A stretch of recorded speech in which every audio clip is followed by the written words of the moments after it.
What's up, everybody? It's Snak. We're going to get Microsoft Flight Simulator today, and we're going to just do some traffic patterns. I'm going to show you the difference between a helicopter and an airplane and how we execute a traffic pattern. All right, so we're here at Kilo Sierra Lima Romeo, which is Sulphur Springs. And this is just a little Class Echo airport with no tower, so we'll just be talking on our CTAF out here. And we're just going to do a left closed traffic pattern. I just got the weather, and winds are 318 at 16 knots, so they're going to be coming a little bit out the left door. It's going to push us to the right a little bit. Do have the live weather on, and the date is February 16th. The current time is 12:40 Central Standard Time. So we will be crabbing into the wind a little bit on takeoff, and we'll have to consider that in our downwind. All right. So for my first part of the traffic pattern is going to be my upwind leg. All right. We always want to take off into the wind best we can, and runway looks like this is runway 010. Runway 10 is going to be or 01 is going to be our best bet, I think, for taking off into the wind. So to start off my upwind leg, I'm going to start pulling in power. You're going to see my torque gauge starts to increase, counteracting that torque with a little left pedal. We're going to need a little forward cyclic, and we're off the ground. So I'm going to need to crab a little bit into the wind. I'm using lateral cyclic, left and right, to maintain my runway alignment here. And then I'm going to pull a little aft cyclic to initiate my climb out. And then I just need to make sure I have enough torque to make that happen, right? So I can see I've got a little bit of vertical speed going here. And I'm already at 100 knots, so I probably had a little too much nose down there. It's no problem. I'll trade off some of that airspeed for altitude. Now, the airfield elevation here was about 500 feet on the ground. So for helicopters, downwind altitude is going to be 500 feet above airfield elevation. So that puts me at about 1,000. So that's what I'm shooting for, all right? 1,000 feet, and we'll shoot for about 100 knots. All right, so this looks good. I'm going to clear left. I'm going to start my crosswind turn here. It's going to be my first turn in the pattern, and it's going to be 90 degrees left of my upwind. You can see I'm coming up to 100 knots, so I'm going to reduce some collective out here. I'm at about a 90 degree off the runway there. It looks good. All right. So there's 1,000 feet. I'm still getting used to this mod here. This is the H145, by the way. You do have to pay for this one, but there's a free H135 you can download that's very comparable, I believe. All right, clear left. Now we're going to turn left for our downwind. So using left cyclic. Sometimes the nose wants to dip a little bit in these turns. Just pull back a little bit. And I'm looking to get parallel with the runway there. That looks good. I'm probably just going to crab into the wind a little bit because I know the wind's going to be pushing me to the left now. And whoops, look at me. I got distracted talking to you guys. Get back down to 1,000 feet and 100 knots. All right, there's my 1,000 feet. Leveling off.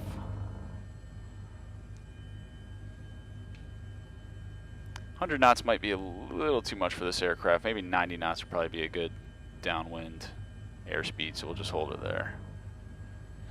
All right, now when I get off about a 45 degree off of the base of that runway, that's when I want to start turning for my base leg. All right, the base leg will be another 90 degrees left. And on base, I'm going to pull up just a little bit on the cyclic, pull back on the cyclic to initiate a little bit of a deceleration. I'm also going to need to drop collective out at that point to make sure I'm not climbing because I actually want to start descending a little bit. So I'll descend to about 800 feet and I'll be looking for 80 knots. On the airspeed indicator, maybe 70 knots. All right, clear left. So left turn, aft cyclic, and a collective reduction. Make sure I'm not climbing here. There we go. We're in a descent. Looking for 90 degree turn. Don't want to descend too much. All right, and now I'll make my turn to final, clear left.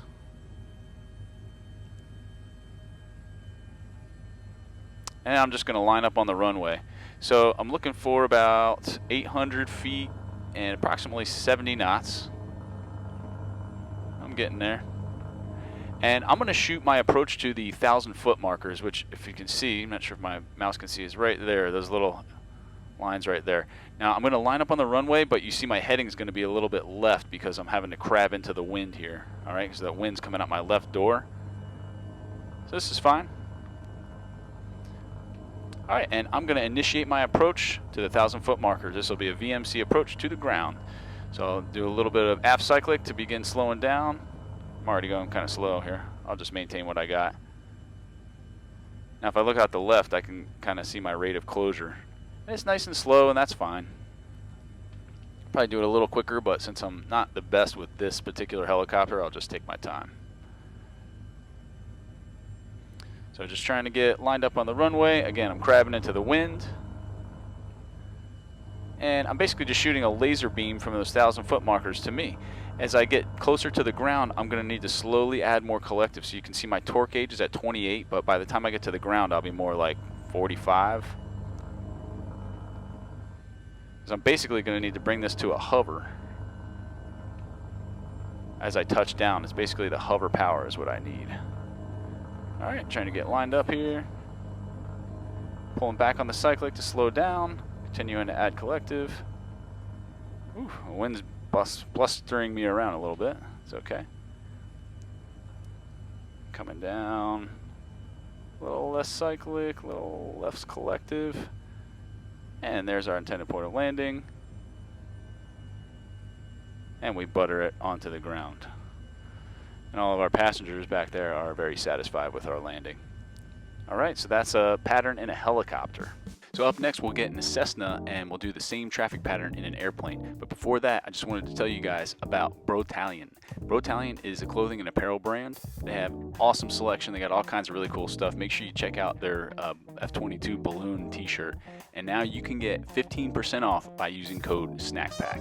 So go check out that website. They got all kinds of cool stuff. They also have the Brotalion Blue Skies Foundation. Now this foundation provides aid to fallen Army aviators. If you watch any of my videos, a percentage of the proceeds for my videos often go to the Brotalion Blue Skies Foundation, and now's a really good time. They could use some support. All right, so now we're at the same airport, but we're in a Cessna 172 with the G1000 cockpit. I don't know, I'm looking at this windsock right here. Ugh, that does not look good. So it's going to be a pretty ferocious crosswind here. So I'm going to need a really good bit of left pedal as I'm trying to take off, and probably some right pedal and some left yoke to make this takeoff happen, and then the landing's going to get real sketchy. So we're at about 500 feet. Our altimeter setting was 3015, so it puts us at airfield elevation. The difference with an airplane versus a helicopter is that we need to be 1,000 feet above the airfield elevation in the downwind, right? So when we're flying up here in our downwind leg, we're going to need to be 1,000 feet, so 1,500 on the barometric altimeter, right? Remember, our current altitude says 500 because our airfield elevation is 500 feet above the mean sea level of the planet Earth, right? So shouldn't say 0 here. We want it to say the airfield elevation. That way we know how high we are up in the atmosphere with our pressure altitude. All right, so first thing, let's see, did I already release the park and brake? I think I did, yep. All right, so we're gonna go full throttle here. I'm gonna put in full left pedal. Not full left pedal, but pretty close to it. Oh yeah, now I have full left pedal in. Come on, come on. All right, we're getting there. I have full left pedal in, or right pedal rather. Let's ease up on it a little bit. All right, we should be ready to rotate. Pulling back. Oh man, this wind is gnarly. It's a gnarly, gnarly wind. Okay, well, we're gonna do our best. All right, so I'm maintaining my runway alignment with my yoke, and we're gonna start crabbing. That's okay. So I just let go of the pedals, and now we're crabbing into the wind. And you can see, yeah, I've got a 13 knot crosswind, a 16 knot headwind. So climbing out at about 80 knots, that's okay. I'm gonna pull, add a little bit of trim. I got my trim wheel there, just pushing it down a little bit just to kind of maintain this climb out attitude. All right, and then I think we're good to start turning left for our crosswind. And we're still climbing out. Looking for 1,500.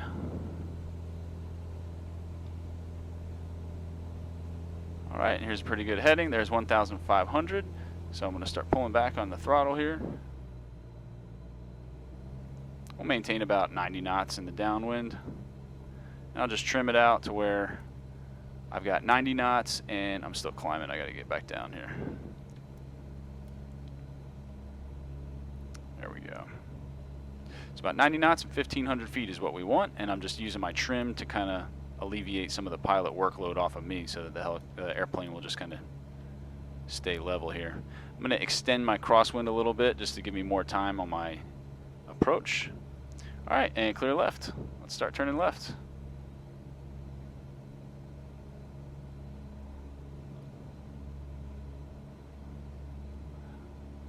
If this was real life, I'd be very, very nervous about this approach.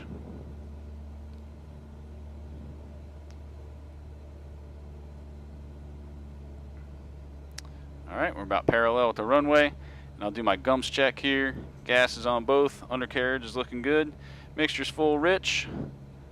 Power's looking good. Propeller's looking good. And seat belts, I definitely want my seat belt on right now, because this is going to be a gnarly landing.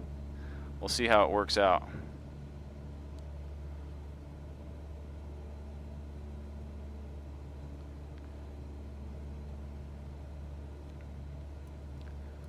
Let's get a sip of coffee here before we make this attempt.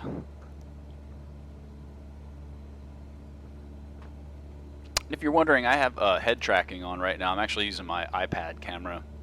That's the one I didn't need today. And it's using my camera to track my head movement, so wherever I look, it kind of looks around my cockpit for me. Pretty cool. All right, well, there's the runway back there. It's about a 45 off of our shoulder. Been maintaining our 1,500 feet. Oh, it's pushing us up a little bit. So, got some turbolamps, as one of my buddies would say, in place of turbulence. All right, so now we're gonna start pulling power out. If I had carb heat, I would pull that out first. We're gonna start turning left here, and we're gonna try to make this happen. Now, I want to get into my white arc so I can start adding flaps. So, pulling back on the yoke, there's my white arc, first notch of flaps. You can see my flaps coming down. Alright, and I've got the runway in sight over there. I won't want to get too slow just yet.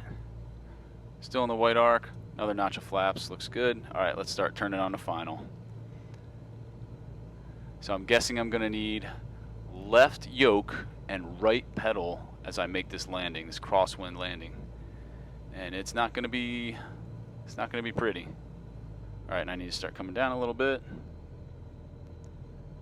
My airspeed's at about 70 knots. I'm just going to kind of hang on to that all the way to the ground. I think a little more airspeed will do us good here in this situation.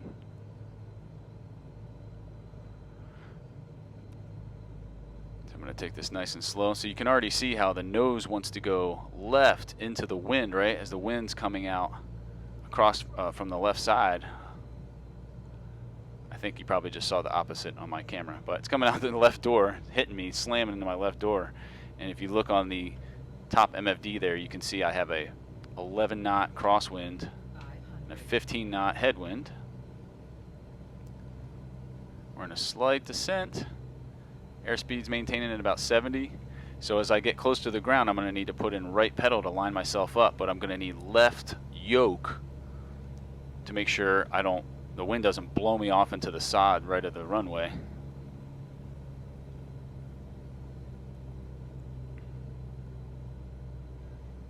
All right, take this nice and easy. Just take it nice and easy. Nice and easy does it.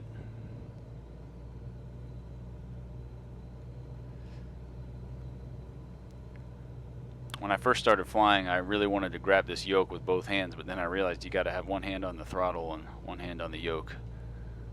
All right, we're going to come down a little bit more. So as opposed to a helicopter where we pull back on the cyclic on final, can't do that in an airplane. We got to push forward. Make sure that we don't lose too much airspeed, because I want to be at 0 knots when I touch down in a helicopter. Airplane, I gotta have airspeed or I'm going to die. I'm going to add another notch of flaps just to slow me down a little bit. I'm probably going to use all this runway here. Okay, so right pedal, line myself up. All right, come on down. Bring it on down. Okay, right pedal, left yoke. Throttle's cut, we're stalling. Whew. Not my prettiest landing, but we got her on the ground. I got full right pedal in right now. I'm gonna start using my brakes a little bit to try to get me back over to center line, a little differential braking. Well, if that was real life, I would have been kind of terrified. I did have a landing very similar to that one day in a Cessna. That was probably the scariest flight of my whole life. So I don't really mess around with weather, especially in little airplanes like this. But helicopter, you can get a little bit more control. But yeah. All right, well, hopefully you enjoyed this video and learned a little bit about the differences between traffic patterns versus airplanes versus helicopters. So if you like this sort of thing, make sure you like and subscribe, and thanks for tuning in. Snak back out.